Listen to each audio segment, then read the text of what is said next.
Vishnudutt Tiwari sir क्या सरस्वती माता के पूजन से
प्रभु रहना सिखा देना। दया कर दान भक्ति का हमें परमात्मा देना।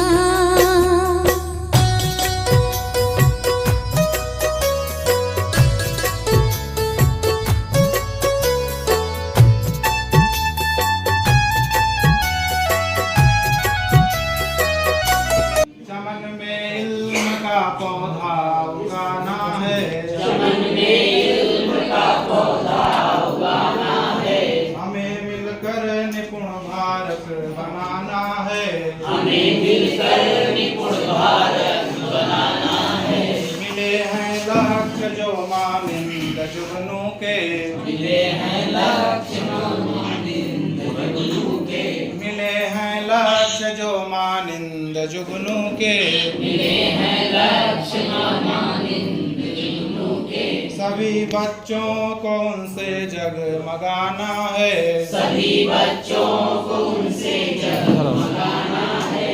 बहुत हैं होनहार अपने सभी शिक्षक, बहुत हैं होनहार अपने सभी शिक्षक। इन्हें जो लक्ष्य दे माथे लगाना है, इन्हें जो लक्ष्य दे माथे लगाना है। सभी तालीम की खुशबू से भर जाएं, सभी तालीम की खुशबू से भर जाएं। हर एक स्कूल में वो गुल खिलाना है, हर एक स्कूल में वो गुल खिलाना है। पकड़ लेंगे ये रफ्तारें पढ़ाई की, पकड़ लेंगे ये रफ्तारें पढ़ाई की। हमें बस हौसला इनका बढ़ाना है, हमें बस हौसला इनका बढ़ाना है। टिकाए देश का इन पर ही मुस्तकबिल, टिकाए देश का इन पर ही मुस्तकबिल।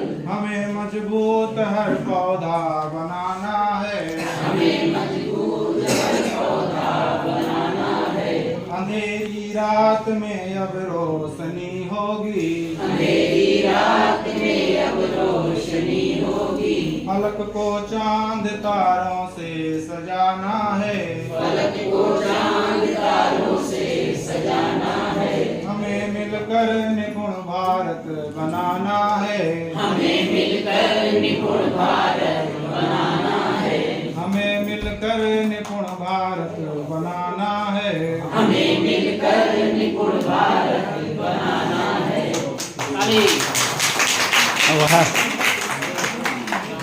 संग्राम अगर तो डर जाने से क्या होगा, जीवन है संग्राम अगर तो डर जाने से क्या होगा, जिंदा रहकर लड़ना है मर जाने से क्या होगा। इम्तिहान तो देने होंगे, इम्तिहान तो देने होंगे कदम कदम पर दुनिया में, कोशिश करते जाओ हरदम घबराने से क्या होगा। अगर हौसला कायम है तो, अगर हौसला कायम है तो मंजिल मिलती है एक दिन, अगर हौसला कायम है तो मंजिल मिलती है एक दिन, हार के बाजी फिर निराश हो घर जाने से क्या होगा। मीठी बोली से जब बिगड़े, मीठी बोली से जब बिगड़े काम सभी बन जाते हैं, कैंची सी जबान चलाकर शर्माने से क्या होगा। गुस्से में हम गलत शब्दों का प्रयोग करते हैं, बाद में खुद को ही शर्माना पड़ता है। मिलकर सब ये आवाज उठाएं, मिलकर सब ये आवाज उठाएं, गर हालात बदलना है, एक अकेले इस स्तुति के चिल्लाने से क्या होगा, एक अकेले इस स्तुति के चिल्लाने से क्या होगा। अकेले मेरे चिल्लाने से कुछ नहीं होना है, सबका सहयोग रहेगा तभी जो है निपुण बनेगा हमारा विद्यालय। लक्ष्य एक ही है कि बच्चों को निपुण बनाना है।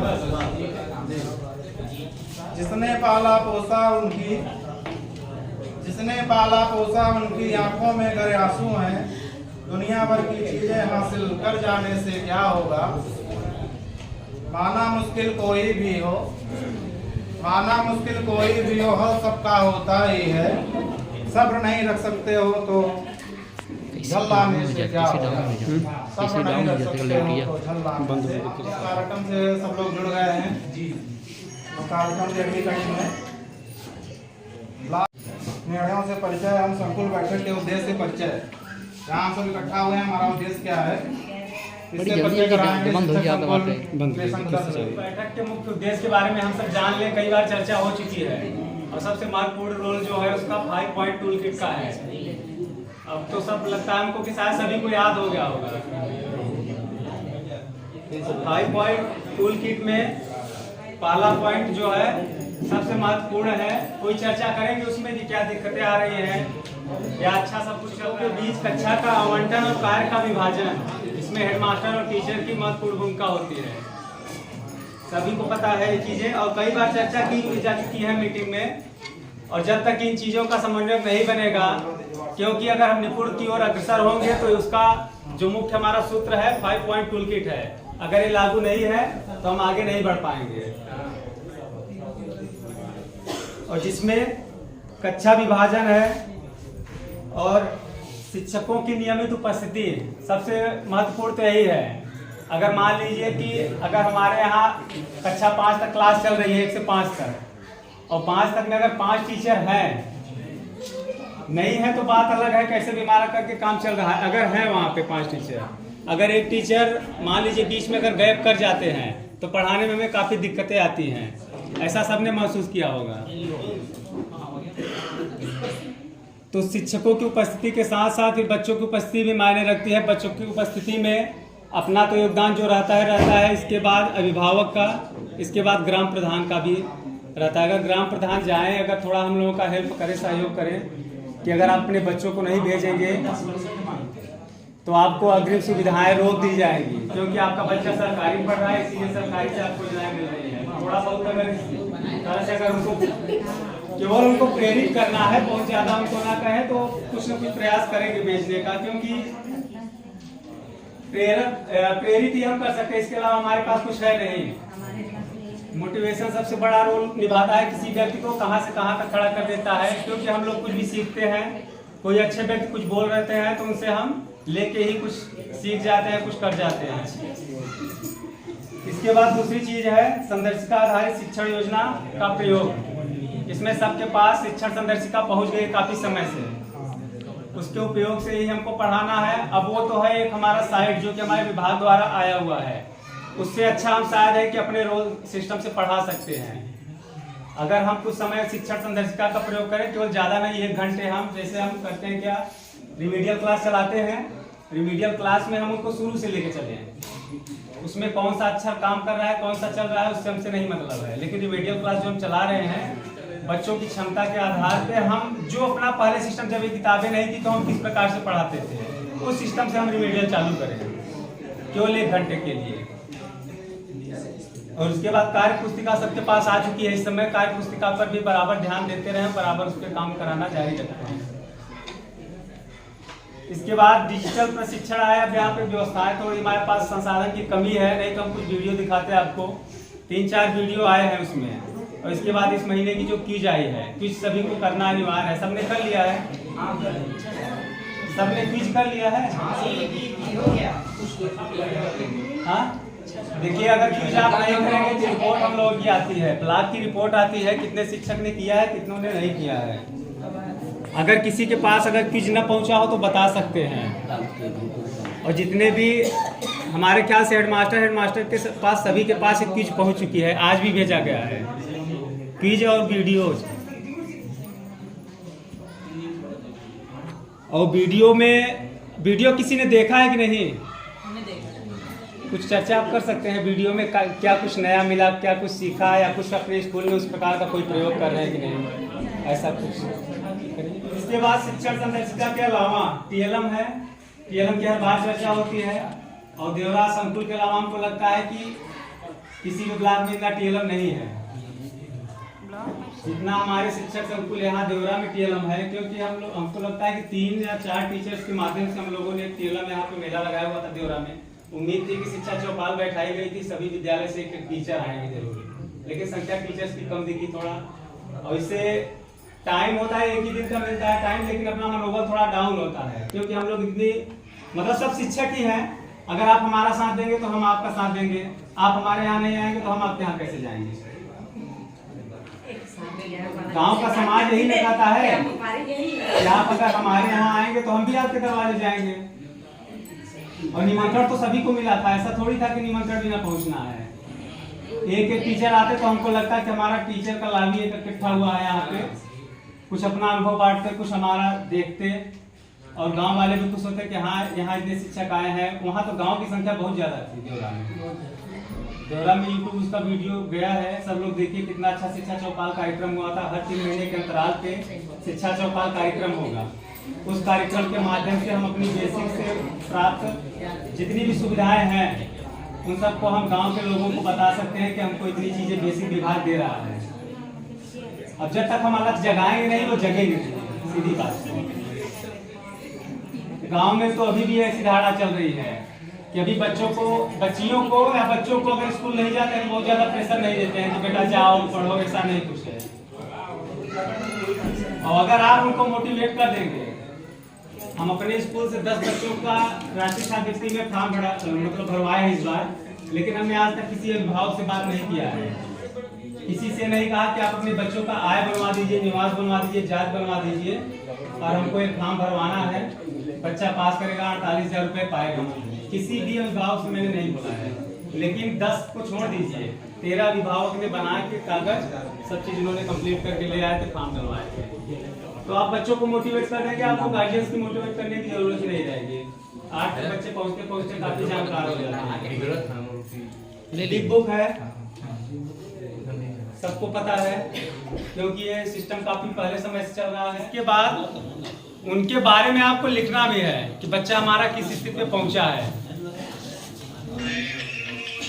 चौथे नंबर पे है सामुदायिक सहभागिता एवं अभिभावक के साथ संपर्क, जिसमें शिक्षा अभी समय पे नया जो आया हमारा, अभी जो चर्चा कर रहे थे शिक्षा चौपाल के लिए, ये हमारा बहुत मजबूत पॉइंट है। तो जैसे अभी देवरा में हुआ था तो उसमें बच्चों ने काफी अच्छे कार्यक्रम किए थे, ज्यादा नहीं तो 4 कार्यक्रम ही रखिए, बहुत अच्छा लगता है। और गांव वाले भी देखते हैं तो बताते हैं, आपस में खुद ही चर्चा करते हैं, उनका लगाव विद्यालय की तरफ बढ़ता है। और इसके बाद जो आपके बैठक होते हैं, रैली है, एसएमसी बैठक है, अभिभावक बैठक अगर आप एक्स्ट्रा में करा सकते हैं, क्योंकि इतनी ट्रेनिंग्स आ रही हैं और हर बार ट्रेनिंग में कुछ न कुछ नई चीज़ें बताई जाती हैं, तो बहुत सी नई चीज़ें मिलेंगी अगर आप ट्रेनिंग कर रहे हैं तो अभिभावक बैठक भी अलग से करा के अभिभावक को मोटिवेट कर सकते हैं। और 5वां है शिक्षक विद्यार्थी का आत्मीय संबंध। आत्मीय संबंध वही है बच्चों के साथ जुड़ाव, और ये 5 थे टूल किट थे। इस पे चर्चा, इस पे मतलब आपको कार्य करना है विद्यालय में, और सभी हेडमास्टर को पता है ये चीज़ें, और इस पे कार्य करेंगे। हो सकता है कि हमको कुछ सफलता मिले, क्योंकि जिन्होंने पॉइंट बनाया हुआ है बहुत कुछ सोच समझ के बनाया हुआ है। अगली चीज़ है, ये तो आपके हो गए थे शिक्षक संकुल बैठक के उद्देश्य, जो कि मुख्य इसका रीजन यही है कि हर विद्यालयों में योजनाएं चलनी चाहिए। इसके बाद दीक्षा ऐप के बारे में बताया गया है। दीक्षा ऐप का लगातार आप लोग प्रयोग करते रहें। हम लोगों के यहाँ से थोड़ा कम गया। कम का मतलब यह है कि कोई त्रुटियाँ ज़्यादा दिखी नहीं। कहीं पे टीचर्स की फोटो आई हैं, मतलब बैठे हैं, माता उन्मुखीकरण कार्यक्रम हो रहा है, 5 टीचर बैठ गए, आंगनबाड़ी बैठ गई, फोटो खींच गया, माता उन्मुखीकरण कार्यक्रम हो गया। जैसे कोई कार्यक्रम हो रहा है, जैसे मान लीजिए कोई भी हमारा टॉपिक है, तो कुछ उसका हम सजीव प्रदर्शन करें, ठीक है। अगर मान लीजिए फूलों पे चर्चा हो रही है, तो कुछ उनसे फूल ही बनवा दे A4 साइज पेपर में ही, कुछ त्रुटियाँ करते रहें तो उस प्रकार की फोटो कर लें। अगर मान लीजिए फल वगैरह का कुछ एक आध फल वगैरह दिखा के कुछ उनको बताते रहें उसके लाभ। इस प्रकार से कुछ न कुछ उनको, मतलब अगर जैसे मान लीजिए आप लोगों के पास बहुत सी चित्र ऐसे होंगे कि जो लोगों का पठन के काम में आते हैं, तो उनको बताएंगे कि हम चित्र के माध्यम से बच्चों को पढ़ाते हैं। आंगनबाड़ी को थोड़ा एंड कर दीजिए, आंगनबाड़ी बताते रहे, कोई चित्र दिखा दें, पहली ध्वन के बारे में बताइए। हमारा लोगोग्राफिक पठन है, तो माता उन्मुखीकरण में माताओं को प्रेरित करना है, बताना है उनको। लोगोग्राफिक पठन में आप कोई भी चित्र दिखाइए, आप पूछ लीजिए कि क्या चीज़ है, तो वो चित्र देख के बता देंगे। यहाँ दिखाने वाला हूँ। अभी कक्षा 3 में जो चीज़ें शुरू की गई हैं संदर्शिका में, इसमें सप्ताह 3 में सप्ताह 6 तक हम लोगों को कक्षा 2 की चीज़ों का ही पुनरावृत्ति करवानी है, जैसा कि आप लोगों को पता होगा। तो आप समझ सकते हैं कि ये कक्षा 2 की भी कह सकते हैं और 3 की भी कह सकते हैं, बात वही है। तो कक्षा 3 में तीसरे दिवस की कार्य योजना जो वहाँ कार्य पुस्तिका में दी गई है, उसके अनुसार हम लोगों को शिक्षण कार्य करना है। 1 से लेकर 99 तक की संख्याओं की तुलना करना। बच्चों को तुलना करने का जो तरीका है, वो सबसे पहले हम करके कैसे दिखाएंगे उसके बारे में चर्चा करते हैं। कि बच्चों से पूछेंगे कि 10 कंकड़ उठा करके लेके आओ। बच्चा 10 कंकड़ उठा करके लेके आएगा। दो शस्त्रों से हम जानकारी जुटाने की कोशिश कर रहे हैं। 10 कंकड़ उठा करके ले आएगा। दूसरे को कह देंगे कि तुम 20 कंकड़ उठा के लेके, वो 20 कंकड़ उठा के लेके। अब वो जब कंकड़ों के माध्यम से देखेगा, वो अभी अगर संख्या नहीं भी जान रहा है तब पर भी वो कंकड़ों को अगर देखेगा तो बता सकता है स्पष्ट रूप से कि किसमें कंकड़ कम है और किसमें कंकड़ ज्यादा है। तो सबसे पहले तो मात्रात्मक समझ हम बना रहे हैं, अभी संख्यात्मक समझ नहीं बना रहे हैं।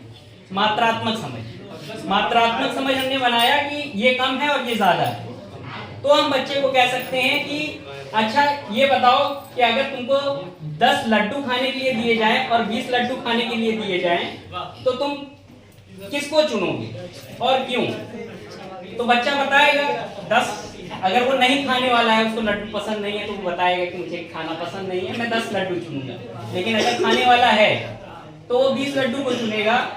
तो उससे कहा जा सकता है कि 20 लड्डू को खाने के लिए अगर एक साथ खाना है तो तुमको कितना बड़ा मुंह खोलना पड़ेगा, तो बताएगा इतना बड़ा। तो यही चीज समझाना है उसको कि जो चीजें बड़ी होती हैं उनकी तरफ मुंह खुला रहता है। ये मगरमच्छ का एग्जाम्पल देके हमारी किताबों में समझाया गया है। मैंने भी एक बार बीआरसी के प्रशिक्षण के दौरान ये चीज बताई हुई है वहां पर कि मगरमच्छ को भी दिखाकर हम बता सकते हैं कि मगरमच्छ उन्हीं मछलियों को खाएगा जिधर मछलियां ज्यादा होंगी।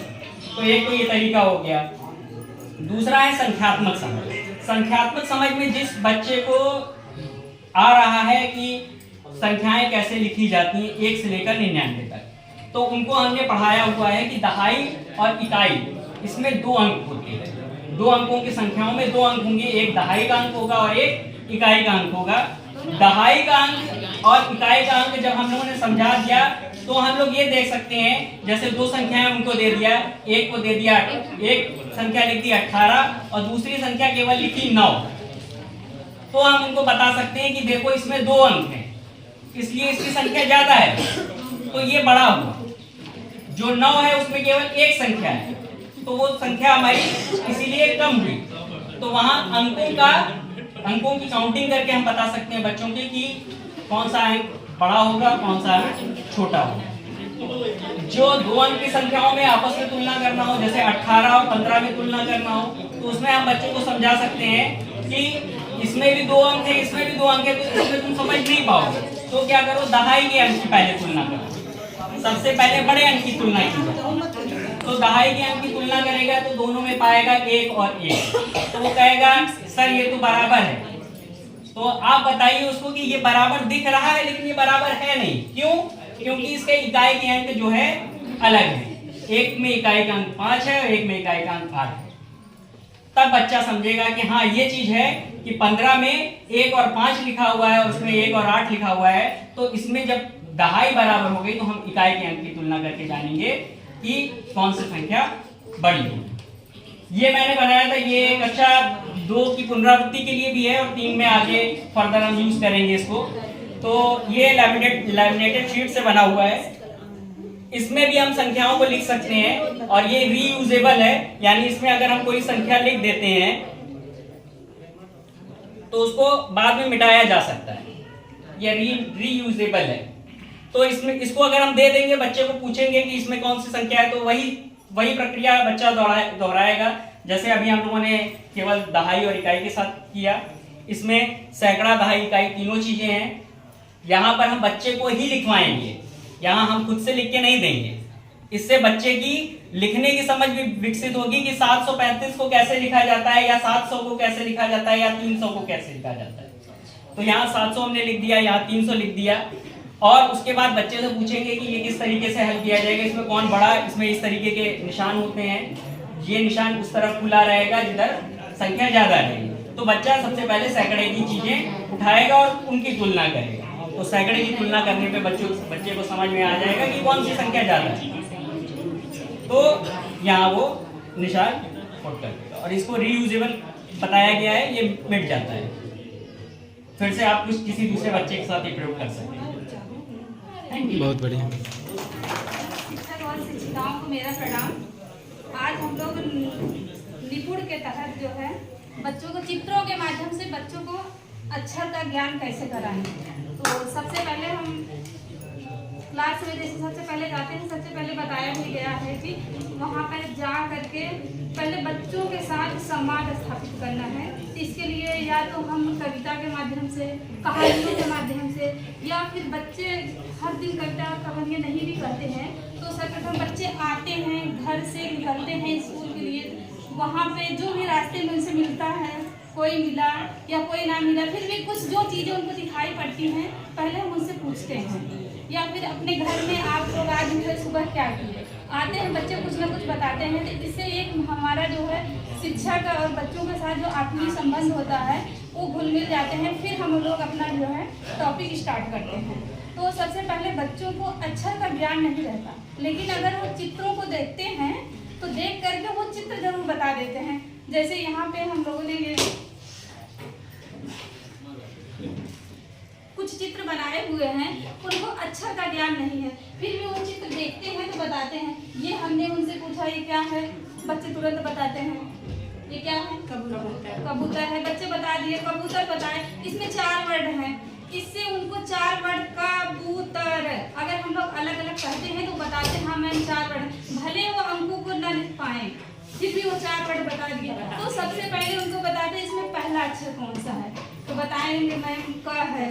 तो फिर इसके बाद उनको बताते हैं कि आज हम ये कबूतर है तो आज हम क वर्ड पे चर्चा करेंगे। फिर उनको लिखना बताते हैं, और यही चीज़ हमारी कार्य पुस्तिकाओं में दी गई है, उसका वो बार बार प्रैक्टिस करते हैं। और ये होता है कि कार्य पुस्तिकाओं में पेज बहुत एक पेज का है तो हम करवा के क्या करें, लेकिन वो एक पेज को जब बच्चों बच्चों को हम उनकी कॉपियों में करवाते हैं, बार बार रिवाइज करवाते हैं, तो वही पूरा लगभग मेरा 1.5-2 घंटे चलता है। और एक दिन में एक बच्चा एक पेज को बहुत अच्छे तरीके से तैयार कर लेता है। फिर ऐसे जैसे कटहल का से ही हमारे जैसे कार्य पुस्तिका है जिसमें कवर्ड में है, पहले दिन जैसे हमारा कवर्ड इसमें एक ही चित्र नहीं है, कैसे यहाँ कबूतर भी दिया गया है। और यहाँ पूछते हैं उनसे ये क्या है, कटहल भी बताते हैं, पूछे ये क्या है तो कछुआ भी बताते हैं। और हमारे क्लास में ये कैसे कलम है वो भी बताते हैं। क्लास में ऐसी बहुत ढेर सारी चीज़ें रखी रहती है जिसमें का वर्ड का यूज हम करते हैं, तो बच्चे सब बताते हैं। फिर उसी का पूरा दिन हम उनसे लिखना सिखाना, फिर पढ़ना सिखाना, एक एक बच्चों से लिखवाना, मतलब प्रॉपर 2 से 2.5 घंटे। और एक चीज, अब मैं जैसे जब यहाँ आई तो मैं कभी कक्षा 1 नहीं पढ़ाई थी, हमेशा कक्षा 4 और 5 पढ़ाती थी। तो मुझे लगता था कि मैं 4-5 को पढ़ा रही, लेकिन 4-5 का बच्चा वर्ड नहीं पहचान पा रहा, फिर उसके साथ बहुत मेहनत करनी पड़ती थी। और कक्षा 1 के बच्चों को सिखाना आसान है 4-5 की अपेक्षा, क्योंकि हमारे यहाँ 1 से लेकर के 8 तक कक्षाएं चलती, हम केवल 3 अध्यापक हैं और हम एक साथ 3-3, 4-4 क्लासेज लेकर चलते हैं। तो उसमें 1, 2, 3 जैसे बैठा लिए तो 3 पूरे साल हम मेहनत करते हैं, लेकिन तीनों क्लास का बच्चा मेरा नहीं सीख पाता है। उसका रीजन ये है, 1 में हम क्या पढ़ाएं, 2 में क्या पढ़ाएं, 3 में क्या पढ़ाएं, एक बच्चे में 10 मिनट भी हम नहीं पढ़ा पाते, तो इस वजह से हम पीछे पड़ जाते। लेकिन जब ये 2 साल पहले हमें लगा कि नहीं, कक्षा 1 में आके बच्चा क्यों नहीं सीख पाता, तो हमारे यहाँ तो जैसे मेरे यहाँ की कंडीशन कुछ अलग है, भाई टीचर कम है, क्लासेज ज़्यादा है, तो कहीं कहीं तो टीचर बराबर हैं, क्लासेज भी बराबर हैं, फिर भी वहाँ बच्चा नहीं सीख पाता कि ये उनकी प्रॉब्लम है। लेकिन हम लोग आज भी एक क्लास में, जैसे मैं कक्षा 1, 2, 3 की हिंदी देखती हूँ, तो प्रॉपर 2.5 घंटे हमको मिलते हैं, लेकिन उस 2.5 घंटे में भी मेरा कम पड़ जाता है, क्योंकि 3-3 क्लास हमको देखनी रहती है। फिर उनको बता दे, एक बच्चों को बता दे। फिर इससे मुझे ये लगा कि मुझे पहले कक्षा 1 देखना चाहिए। जब ये चाहक नहीं आया था, इसके बाद हम कक्षा 1 पढ़ाना चालू की, उसके बाद से चाहक आ गया तो चाहक का नोडल बन गए। तो अब पता चलती कि बच्चा क्यों नहीं सीख पाता। जब कक्षा 1 में पिछड़ गया, फिर हम कक्षा 2 में गए, तो 2 में ऑलरेडी वो पीछे हो गए, तब उसको लगता मुझे पढ़े नहीं आता। फिर 3 में गए, ऐसे ऐसे करके कक्षा 8 तक हमारे बच्चे हिंदी लिखना और पढ़ना उनको नहीं आता, ना तो अंकों की पहचान होती। लेकिन जब हम लोग कक्षा 1 में ज़्यादा मेहनत किए, तो आज इस बार हमारे यहाँ का कक्षा 2 के बच्चे लगभग 60% बच्चे, उनको हिंदी पढ़ना और लिखना सब आ गया है।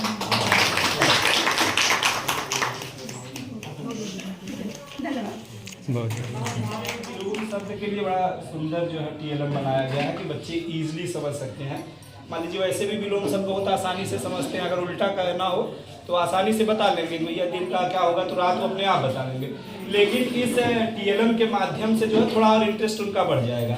जो निपुण भारत का प्रोग्राम है, बस यही है कि बच्चों को ईजिली अपने साथ जोड़ना है, कनेक्टिविटी उनकी मैक्सिमम हो। तो उसके लिए जो TLM है हमको भी अच्छा लग रहा है, आप लोगों को भी अच्छा लग रहा होगा।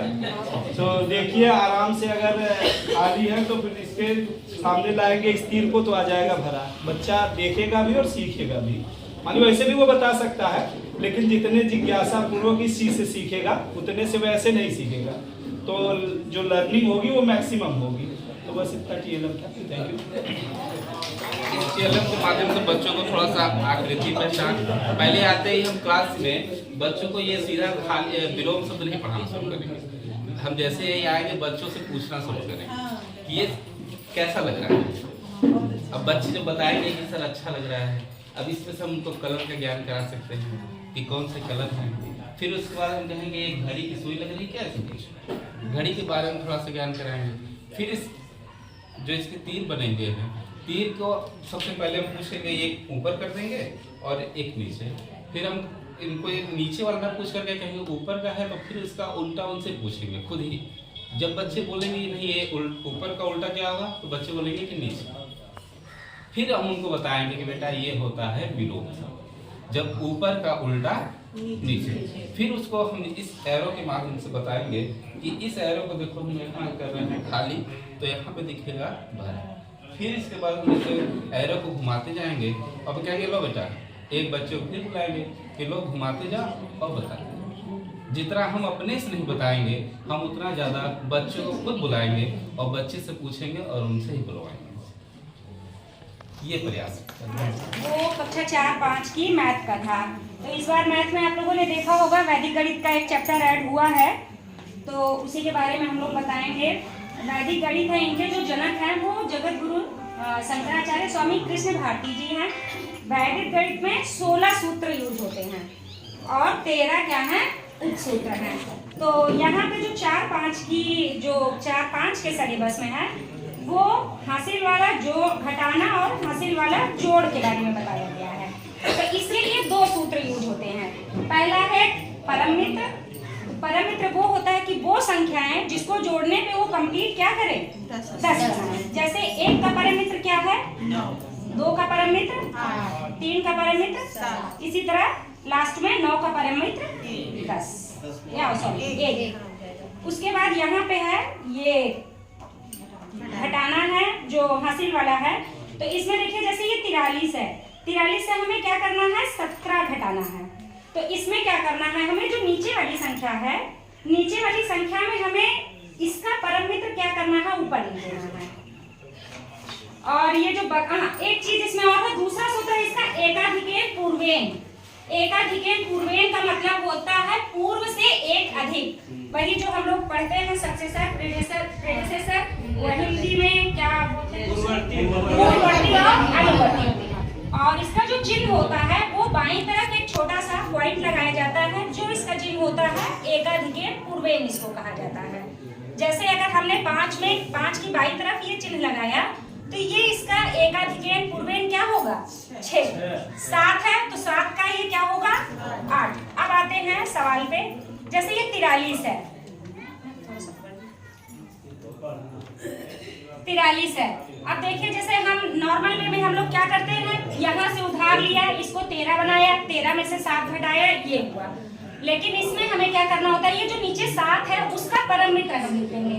तो 7 का परम मित्र क्या है 3 है। फिर हम क्या करेंगे इन दोनों को जोड़ देंगे तो 3 3 6। और इसके बगल में क्या किया जाता है, इसका एकाधिकेन पूर्वेन मतलब 1 का क्या करेंगे हम 2। तो जब ये 2 हो जाएगा तो 4 में से हम 2 घटाएंगे तो क्या आएगा 2। तो 43 में से जब हम 17 घटाएंगे तो क्या आएगा उसका आंसर 26। इसी तरह ये दूसरा एग्जाम्पल है। ये तो हो गया घटाने का। अब आते हैं जोड़ की तरफ। जोड़ में क्या होता है कि हमने जैसे 8 और 7 को जोड़ा, 8 और 7 हमने जोड़ा तो सिंपल क्या है 8 और 7 15। 15 का हमने 5 लिख दिया और ये जो 1 है 1 हम बगल में क्या करेंगे इसका वही एकाधिकेन पूर्वेन का हम चिन्ह लगा देंगे। तो अब ये क्या हो जाएगा 7 8। तो 8 जब हम जोड़ेंगे तो मेरा नाम आंचल मौर्य है। अभी हम अंतर जनपदीय स्थानांतरण में रायबरेली से प्रयागराज में आए हैं। यहाँ हमारा निवास स्थान क्या नाम है शांतिपुरम में है। हमको विद्यालय कौन दिया है वैसे भी है, टीचर सब लोग जानते हैं पहले से और अच्छा भी कर रहे हैं। सबसे बड़ी बात जो होती है बेसिक्स को क्लियर करना।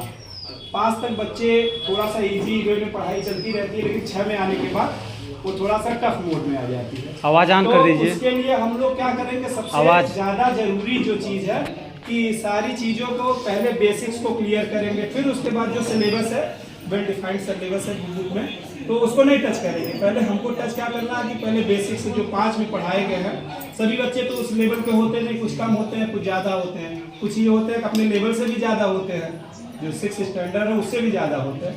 तो हमको ध्यान एकदम से नीचे वाले बच्चों पे देना है कि उनको कैसे थोड़ा सा हम बीच वाले लेवल प्रोग्राम है उसके हिसाब से भी चलना है।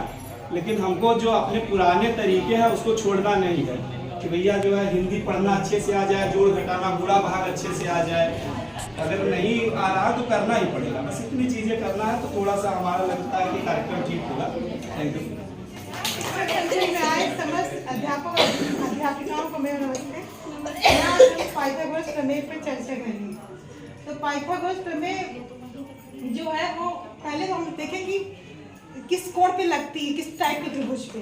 तो सबसे पहले देखेंगे जो कोण समकोण त्रिभुज होगा उसी पे पाइथागोरस प्रमेय लागू होगा। तो सबसे पहले हम देखेंगे इसमें 3 भुजाएं हैं। तो जो हमारा ABC कोण त्रिभुज है और त्रिभुज जो है हमारा समकोण त्रिभुज है। तो समकोण त्रिभुज में जो एक कोण है वो 90 डिग्री है, उसके सामने वाली जो भुजा होती है वो हमारा कर्ण होता है। क्या होता है? कर्ण होता है। और जो शेष 2 भुजाएं, एक लंब है दूसरा आधा है। तो इसका जो सूत्र है वो कहते हैं पाइथागोरस प्रमेय का सूत्र ये कहता है कि कर्ण का वर्ग बराबर लंब का वर्ग प्लस आधार का वर्ग। इस सूत्र पे हमारी ये पाइथागोरस प्रमेय है। इसके अकॉर्डिंग हम लोग सवाल लगा सकते हैं, जैसे इसमें एक 12 सेंटीमीटर है, एक 5 सेंटीमीटर है, और ये कर्ण, तो हम कर्ण निकाल सकते हैं। 12 का स्क्वायर प्लस 5 का स्क्वायर बराबर 12 का स्क्वायर 144 और 5 का स्क्वायर 25 बराबर क्या हो 169। तो ये हो गया 169 का निकालेंगे तो 13 सेंटीमीटर हमारी कर्ण हो गई। ठीक है, इस चीज़ के बारे में थोड़ा सा जो बताना चाहेंगे कि कक्षा 7 की गणित की किताब में 5वां पाठ जो है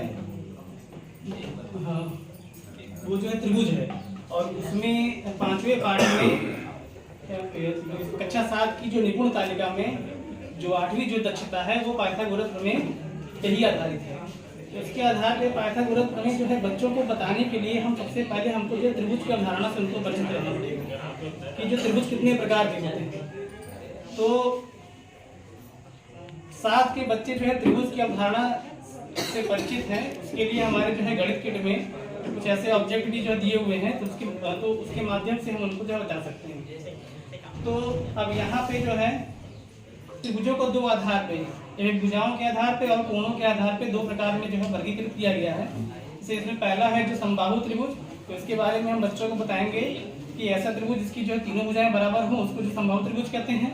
समद्विबाहु में 2 भुजाएं बराबर हो जाती हैं और विषमबाहु में तीनों भुजाएं अलग अलग होती हैं।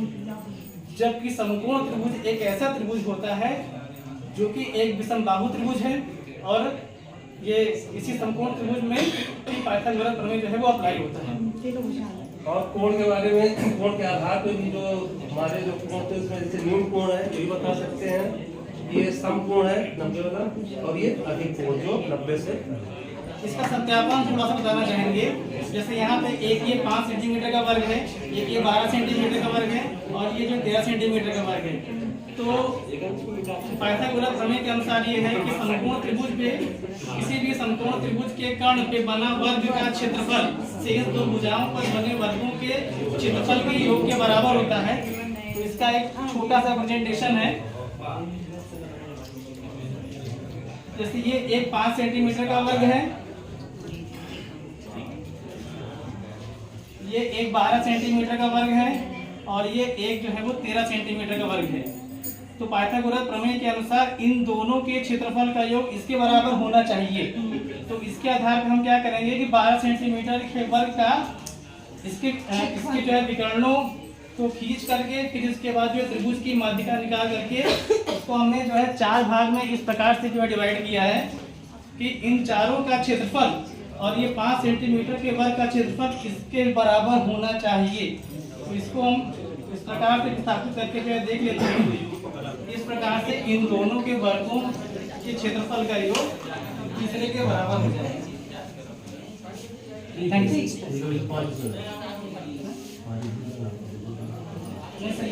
दूसरी का बराबर है। ठीक है,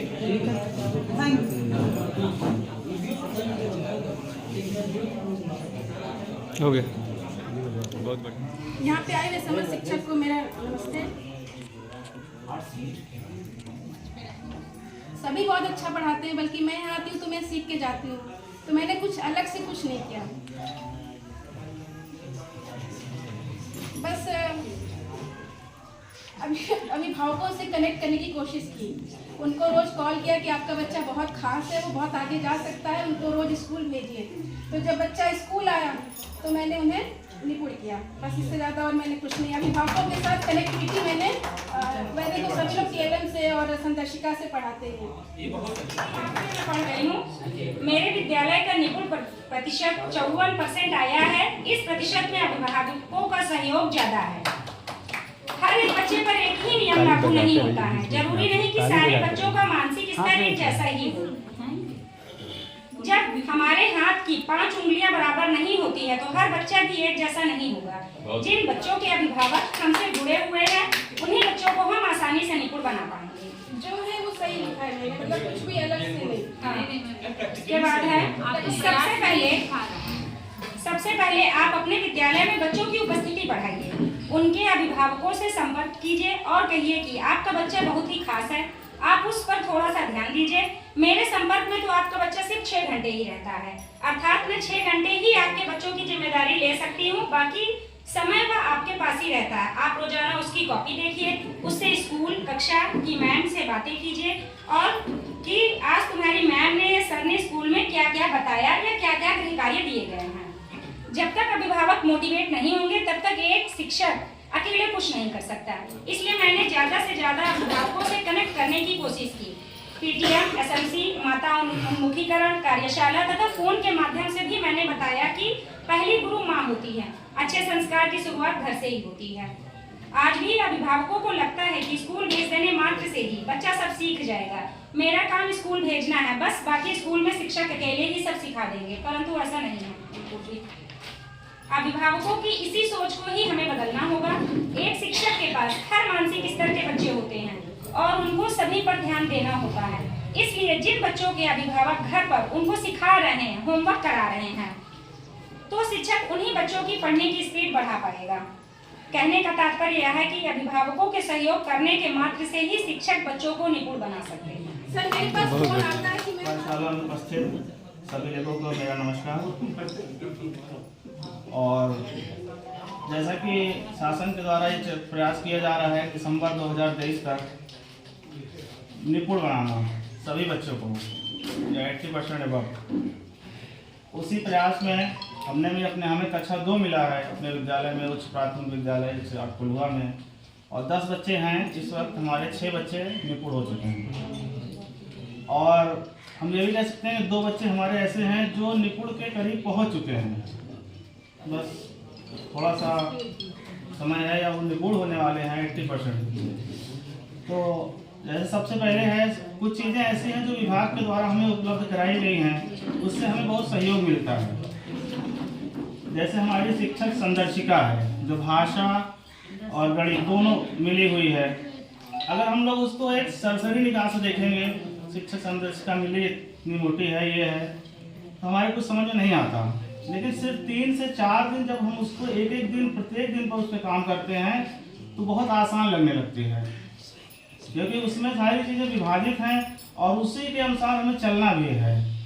बहुत कुछ हम अपने मन से नहीं कर सकते हैं, हालांकि प्रयास तो किया जाता है दोनों चीज़ों को लेकर चलने का, लेकिन फिर भी जो हमें संदर्शिका मिली उसके अनुसार के ऊपर बुक मिली है उसको भरवाना है, और ये सब चीज़ें हैं। फिर कुछ हमने अपने तरफ से जो प्रयास किए हैं वो हम आप लोग को साझा करते हैं आप लोग के साथ। जो निपुण बनाने की एक योजना हमने बनाई कि अपने क्लास के बच्चों को किस तरीके से निपुण बनाया जाए।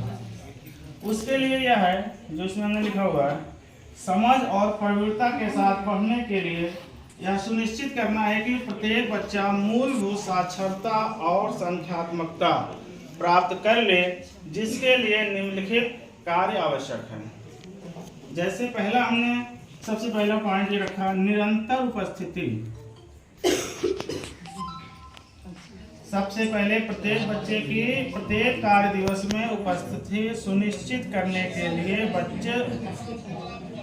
बच्चों के अभिभावक से निरंतर संपर्क करना, ये सबसे महत्वपूर्ण चीज है। जब हमारा बच्चा प्रत्येक कार्य दिवस में विद्यालय आएगा तो जाहिर सी बात है वो कुछ ना कुछ सीख कर जाएगा, और जब प्रत्येक दिन आएगा तो वो कुछ ना कुछ जरूर सीखेगा और धीरे धीरे वो निपुण की ओर बढ़ेगा। दूसरी चीज है आत्मीय संबंध। शिक्षक का प्रत्येक बच्चे के साथ मधुर एवं सरल व्यवहार करना, जिससे बच्चा अपनी समस्या जिज्ञासा सहज रूप से व्यक्त कर सके। आत्मीय संबंध बहुत महत्वपूर्ण चीज है, क्योंकि बच्चे जब तक हमसे घुले मिलेंगे नहीं तब तक वो बच्चे सीख नहीं पाएंगे, और उसके लिए बहुत ज़रूरी है कि बच्चों के साथ हम लोग आत्मीय संबंध अच्छे बनाएं। फिर अगला है परिवेशी भाषा। ये सबसे महत्वपूर्ण चीज़ है जहाँ पर हमें समस्या आ सकती है। परिवेशी जो भाषा होती है वो बहुत महत्वपूर्ण चीज़ है।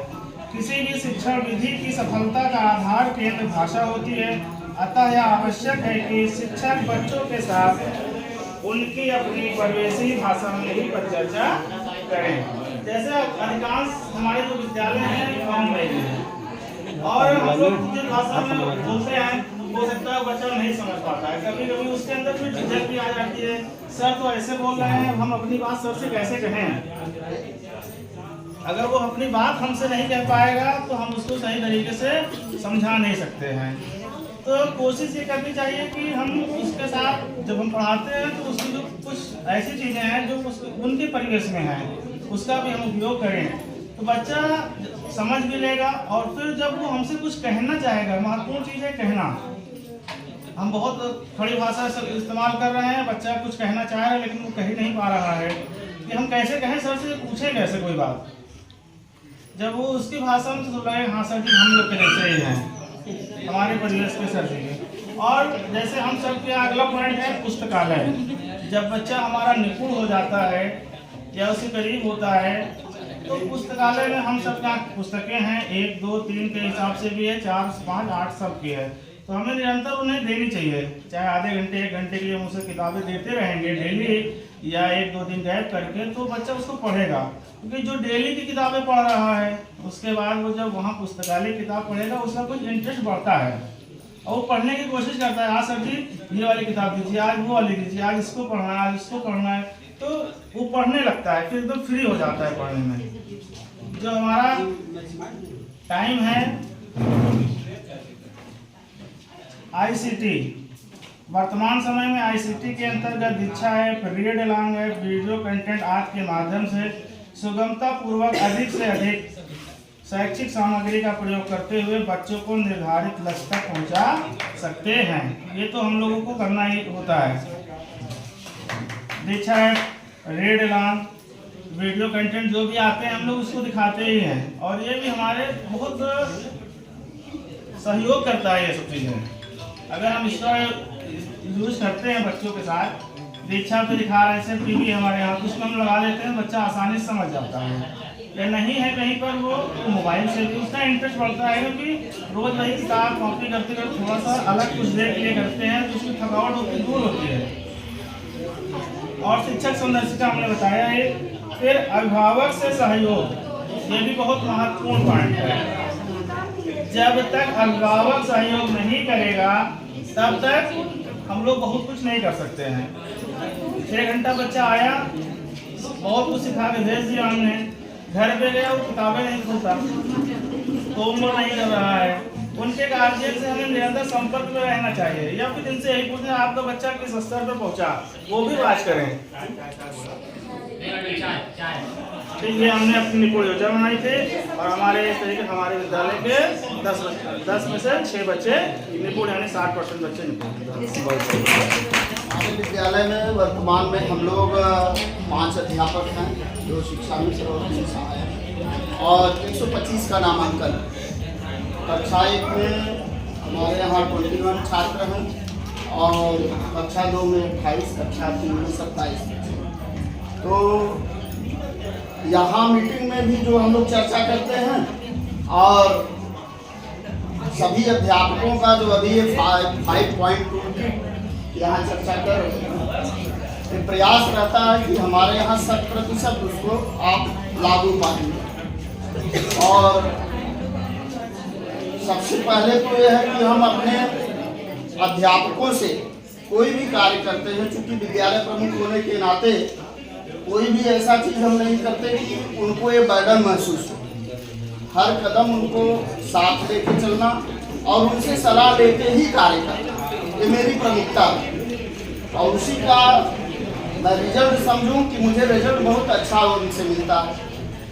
और निपुण बनाने की चर्चाओं में हम लोग हर महीने मीटिंग कर रहे हैं और यहाँ से कुछ न कुछ सीख के जा रहे हैं। तो हमारे यहाँ जो मैडम, आज दुर्भाग्य का विषय है कि इस समय हमारे यहाँ एक मैडम CCL पे भी चल रही है, 4 ही लोग हम लोग प्रयासरत हैं। और कक्षा 1 में हमारे यहाँ वर्तमान में 21 में हमारे यहाँ लगभग 12 बच्चे निपुण हो चुके हैं और मतलब 50% एवरेज हम लोग क्रॉस कर चुके हैं। और उससे ज़्यादा तो मान लीजिए हमें परसेंटेज में हम भले कम है लेकिन संख्या में ठीक ठाक हम चल रहे हैं। उद्देश्य हमारा ये है कि जो हम टारगेट जो अपना लक्ष्य निर्धारित किए हैं उस पर हम पहुँच जाएँ और वही लेके हम लोग कर रहे हैं। अब इसमें ये संभव है कि बहुत सारे बच्चे ऐसे हैं जो रेगुलर आ रहे हैं। अभी यहाँ हम भी बैठ के सुन रहे हैं कि बहुत जगह मतलब जो बच्चे रेगुलर आ रहे हैं उन्हीं की संख्या बढ़ रही है, वास्तव में उन्हीं की संख्या बढ़ रही है। लेकिन जो नहीं आ रहे हैं उनके लिए भी हमको अपनी योजना बना के चलनी है। अब हमारे यहाँ जैसे हम अभिभावक से संपर्क करने जाते हैं, मिलते हैं, कुछ अभिभावक कहते हैं हाँ गुरुजी बहुत अच्छा, हमारा सुनवाई नहीं करे तो रोज आवा करा बैठा लिए चला जाओ, मतलब रोज आइए और उनके बच्चों को बैठा के लेके जाइए, ऐसा उनकी अपेक्षा रहती है। तो उन अभिभावकों से भी संपर्क हमारा रेगुलर रहना चाहिए। उनको हम मिलते हैं, बताते हैं। हाँ, प्रयास ये रहता है कि हमारे यहाँ उपस्थिति भी ठीक ठाक रहती है। कभी भी 80% से नीचे उपस्थिति हमारे यहाँ नहीं रही है, लगभग हमेशा 75-80% ही उपस्थित रहती है। तो ये अभिभावकों से संपर्क का नतीजा है। बहुत कुछ है, तो जब से निपुण या नई शिक्षा नीति आई है ये सब चीज़ें ट्रेनिंग और तमाम टूल किट मिलते हैं। हम तो इस विभाग में जब से हैं तब से बहुत कुछ अपने गुरु जी से सीखते हैं। गुरु जी यहाँ वास्तव में इनसे हमने बहुत कुछ सीखा है। कभी मीटिंग में चले जाए, गुरु जी काम कर रहे हैं, इनका एक शब्द बाबा हमारे क्लास खाली को तो नहीं देख लिया, कुछ हमारे लड़कियों को पढ़ाई जाए। तो ये बच्चों से जो लगाव है, ये आत्मीय संबंध जो एक इस चीज पे हमको काम करना है और हमें लगता है सब लोग काम भी करते हैं। तो सबसे ज़्यादा निर्भर तो यही है 5 पॉइंट टूल किट। इसको हम 100% विद्यालय पे लागू करें। अध्यापकों और प्रधानाध्यापक में ऐसा तालमेल हो कि पारिवारिक वहाँ माहौल हो, एक दूसरे का सहयोग हो। और करना तो बहुत कुछ बातें हैं, लेकिन हम देख रहे हैं समय और परिस्थितियों को देख के सब लोग डूब रहे हैं, इसलिए ढेर सारी बातें हम आगे भी करेंगे। आपको इतना सहयोग बना के सुने, धन्यवाद। आपके बारे में बताना है, आप लोग इस्तेमाल भी करते हैं और इसमें कुछ खास तो है नहीं, वैसे आप लोग तो हमेशा इस्तेमाल ही करते हैं। और अभी आप क्या कल एक APK फाइल आई थी, उससे डाउनलोड करना है। उसमें अब आपका नया ये सिस्टम आया है कि इसमें सारे स्टूडेंट्स का नाम भी आ रहा है क्लास वाइज, ठीक है ना। तो आपको ये करना है कि विद्यार्थी आप जैसे आप इसको ओपन करते हैं तो आपसे एक 4 डिजिट का पिन मांगेगा, वो एक पिन बना दीजिए, उसी पिन से ओपन करिए और सीधा विद्यार्थी आप ये दबा पाएंगे। अब पहले इसमें एक आता था निपुण सूची और क्या बोलते हैं निपुण, अब इसमें ये नहीं आता। अब सीधा आपका निपुण सूची के हिसाब से खुलेगा। कक्षा 1, 2 और 3 का 1 तक खोलेंगे तो सारे छात्रों का आपका नाम आ जाएगा, उसी के सामने आकलन का है, आपको उसी के हिसाब से आकलन करना है। क्लास 2 का करना है, क्लास 3 का करना है। उसके बाद जब आप इसमें आएंगे तो इसमें आपको सारा वर्तमान सप्ताह का आकलन, कितने विद्यार्थियों का आकलन किया गया, कितने उसमें निपुण पाए गए। उसके अलावा अक्टूबर माह में आपने कितना पूरा माह भर का आकलन दिखेगा और पिछले सप्ताह का आकलन दिखेगा, ठीक है ना। कितना आपने आकलन किया और कितना उसमें से निपुण हुए हैं, ये आकलन दिखेगा। उसके अलावा जो इसमें सबसे मेन चीज़ है वो इस समय ये जो आपको ये सामने देख रहे हैं ना, ये लेटर दिखा रहा है, चैट बॉक्स जो दिख रहा है, इसी में अब आपसे सारी फीडबैक मांगे जाएंगे। जैसे कि आपके यहाँ कोई ART आएगा तो ART का फीडबैक भी इसी में आपको देना पड़ेगा, सारा सर्वे इसी के तहत होगा। आगे आने वाली सूचनाएं भी इसी आपको दिया जाएगा। क्विज के बारे में भी सारी सूचनाएं दी जाएंगी और एकेडमिक जितनी चीज़ें होंगी वो सारी सूचनाएं इसमें ही आपको आगे से मिला करेगा। बस यही चीज़ें हैं, बाकी और तो सबका लॉगिन हो ही रहा है, किसी को कोई समस्या तो है नहीं।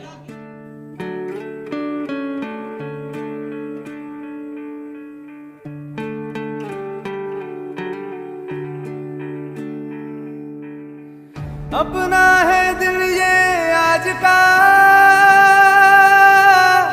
दुनिया से जाके बोल दो, बोल दो।